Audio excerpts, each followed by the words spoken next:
Clip number 1223۔ اس clip میں آپ قرآن پاک کی سورہ یاسین کی آیت نمبر 13 سے 21 تک کی تلاوت، ترجمہ اور تفسیر قرآن صراط الجنان سماعت فرمائیں گے۔ بسم اللہ الرحمن الرحیم۔ ترجمہ، اللہ کے نام سے شروع جو نہایت مہربان رحمت والا ہے۔ وَاضْرِبْ لَهُم مَّثَلًا أَصْحَابَ الْقَرْيَةِ إِذْ جَاءَهَا الْمُرْسَلُونَ إِذْ أَرْسَلْنَا إِلَيْهِمُ اثْنَيْنِ فَكَذَّبُوهُمَا فَعَزَّزْنَا بِثَالِثٍ فَقَالُوا إِنَّا إِلَيْكُمْ مُرْسَلُونَ قالوا ما أنتم إلا بشر مثلنا وما أنزل الرحمن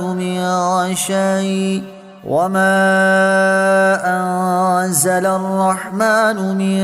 شيء إن أنتم إلا تكذبون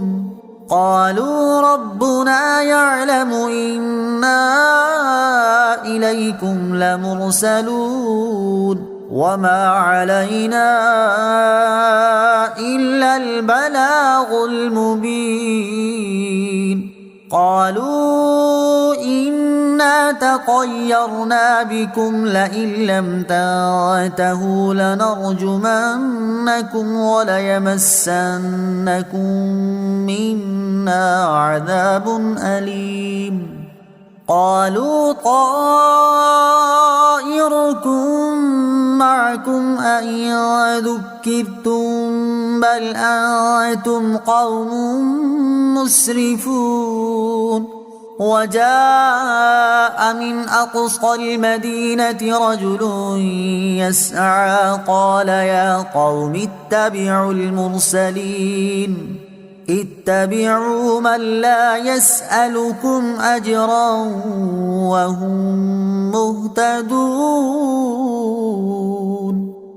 ترجمہ، اور ان سے شہر والوں کی مثال بیان کرو جب ان کے پاس رسول آئے، جب ہم نے ان کی طرف 2 رسول بھیجے، پھر انہوں نے ان کو جھٹلایا تو ہم نے تیسرے کے ذریعے مدد کی، تو ان سب نے کہا کہ بے شک ہم تمہاری طرف بھیجے گئے ہیں۔ لوگوں نے کہا تم تو ہمارے جیسے آدمی ہو اور رحمان نے کوئی چیز نہیں اتاری،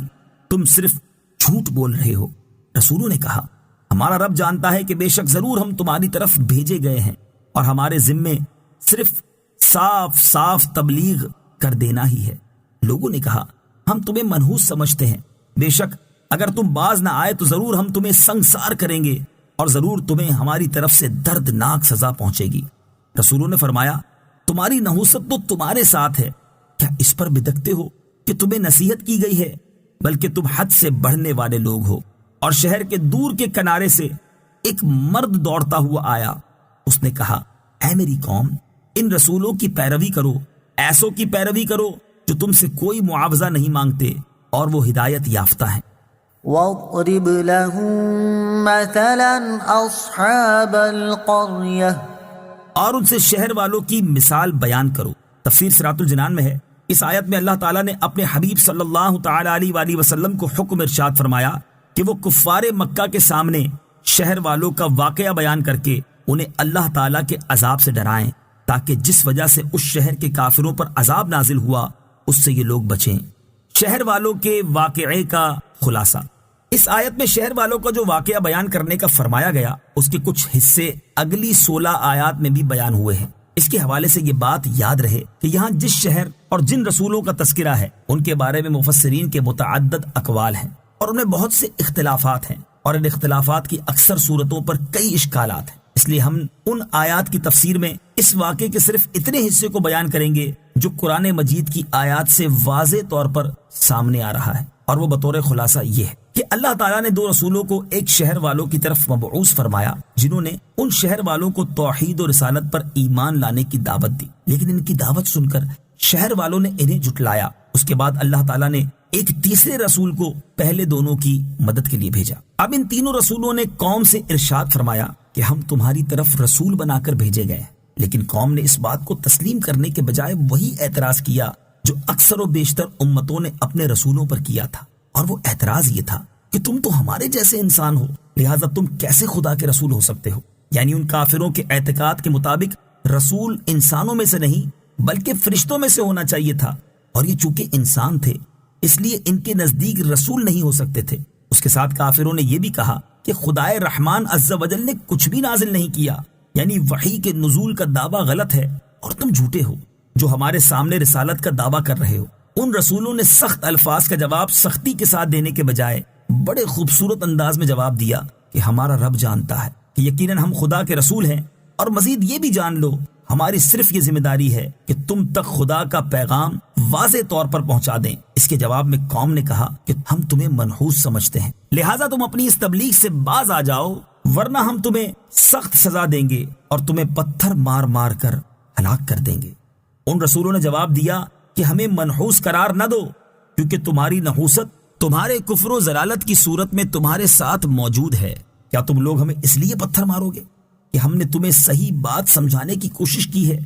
اگر یہ بات ہے تو تم حد سے بڑھنے والے لوگ ہو۔ جب یہ مکالمہ جاری تھا اور قوم ان رسولوں کو شہید کرنے، ایذا پہنچانے اور ان کے پیغام کو نہ ماننے پر تلی ہوئی تھی، اسی دوران یہ بات ایک مرد مومن تک پہنچی جو پہلے سے ہی مومن تھا یا ان رسولوں سے ملاقات کے بعد مسلمان ہوا تھا، اور وہ شہر کے کنارے پر رہتا تھا۔ وہ اللہ تعالیٰ کے رسولوں کی تائید اور اپنی قوم کو سمجھانے کے لیے بھاگا ہوا آیا اور ان سے کہنے لگا کہ ان رسولوں کی پیروی کرو، ان کی حقانیت پر ہونے کی یہ بڑی واضح دلیل ہے کہ ان کا اس پیغام پہنچانے میں کوئی دنیاوی مفاد نہیں، یہ تم سے کوئی معاوضہ نہیں مانگتے، نیز یہ ہدایت یافتہ ہیں کہ ان کی باتیں معقول اور سمجھ میں آنے والی ہیں۔ نیز اے میری قوم، میں بھی مسلمان ہوں اور خالق کائنات کی عبادت کرنے والا ہوں، اور مجھے کیا ہے کہ میں اس خدا کی عبادت نہ کروں جس نے مجھے پیدا کیا؟ کیا میں اس کے علاوہ ایسے بتوں کو معبود بناؤں جن کی سفارش مجھے کوئی نفع نہیں دے سکتی اور نہ وہ مجھے اس وقت بچا سکتے ہیں جب خدا مجھے نقصان پہنچانا چاہے؟ اگر اس کے باوجود میں خدا کے علاوہ کسی کی عبادت کروں تو پھر میں کھلی گمراہی میں ہوں گا۔ پس میں تو اپنے رب پر ایمان لایا، تو تم میری بات سنو